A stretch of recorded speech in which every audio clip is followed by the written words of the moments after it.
Hey guys, I'm Brett, the Nerdy Engineer. We got about 5 inches of snow last night in Denver, and it is now warmed up to 5 degrees Fahrenheit. So I decided this would be a good time to take the Model X out, see how it performs in the snow, and also talk about the cold weather package. The Model X performed remarkably in the snow.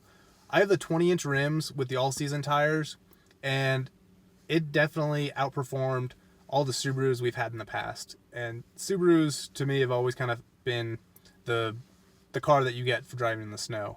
And the Model X, hands down, beats Subaru any day. Going around turns and stuff with pretty deep snowpack that hadn't been plowed at all, I felt very little slippage. Granted, we don't get the ice that people get in the Northeast and the Midwest. With that, you would definitely have to have snow tires, I would think. The Model X is a very heavy car. If you have the 22-inch wheels with the summer performance tires, do not drive in the snow. I've seen some people posting that they have the 22-inch rims, and their cars are just sliding all over the place. It's not performing well at all. So definitely be careful. If you have the 22-inch rims and you live somewhere you might get snow, either get some winter tires or at the very least get some all-season tires. One word of caution, when it's cold out, your regen is going to be reduced, or you might not even have any regen, depending on how long your car's been sitting out in the cold. Tesla does that to protect the batteries when it's cold out, because if they try to pump all that extra power into the batteries when they're too cold, it's going to damage the cells and the battery life is going to be reduced. Tesla has probably the most sophisticated battery management system out of anything available, whether it's a car or other electronic. It does a great job at maximizing your battery life, but occasionally you have to deal with inconveniences like reduced regen. It's a small price to pay to have a battery that has very low degradation. One thing that's a pro and a con with an electric vehicle versus a gasoline vehicle is that the heat to heat your car doesn't come from waste heat from the engine like it does in a gasoline car. It means that the car heats up very fast. You don't have to wait for your engine to heat up. But it is a con because you're having to use your power to actually heat the car versus just waste heat from an engine. So it's kind of a trade-off. One way you can kind of use that to your advantage, though, is by preheating your car while you're plugged in. So if you're at a supercharger or some other charger, before you get to your car when it's cold out, open up your app and preheat your car, and that way your car will be nice and warm, and that'll come from power from your charger versus your battery pack. If you live in a climate where you get snow, then I would highly recommend getting the winter package. I was a little on the fence about it, but I'm glad I did. I think it was $1,000 well spent. On all Teslas, the driver and passenger seats are heated, but with the all-weather package, you also get the heated second row and third row seats that can be controlled from the touchscreen. You also get the heated steering wheel, which heats up really fast. It's a nice little feature, and the heated windshield wiper blades. I think the main reason to get the cold weather package is the heated wiper blades. And the reason for that is because the Tesla is so aerodynamic, the wiper blades are kind of down below the hood, and you can't lift them up.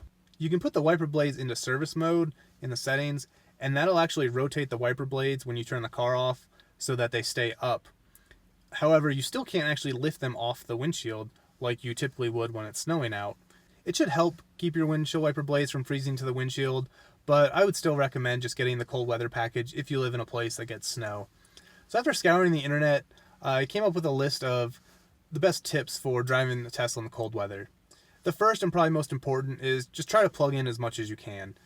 If your car is going to be sitting somewhere overnight, if you can plug in, even if it's just a 110 outlet, that's going to help, because in the cold weather, the car has to keep that battery pack within that optimum temperature range, and that means it's going to be using power to heat the battery, and you're just going to be losing that much more range.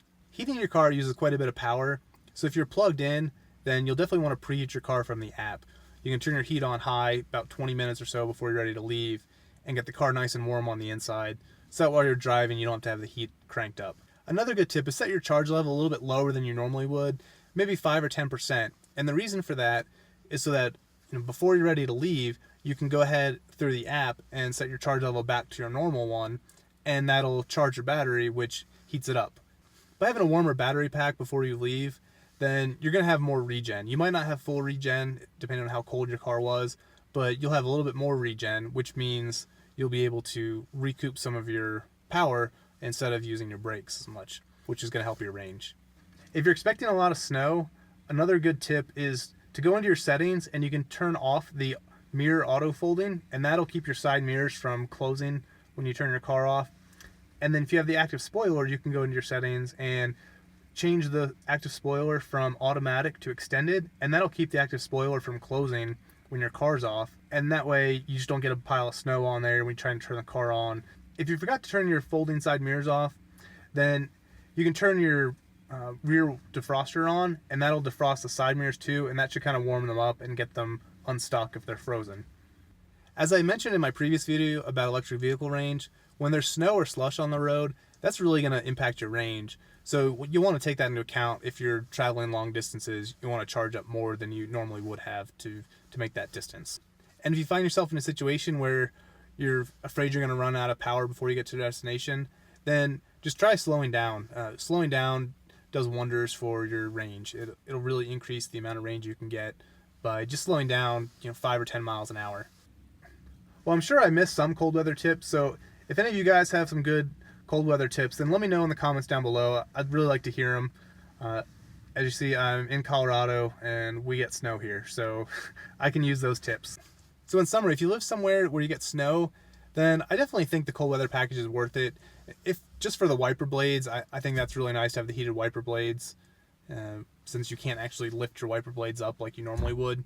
And also, this heated steering wheel is amazing. I don't know how I've lived all this time without a heated steering wheel. It's a nice little luxury.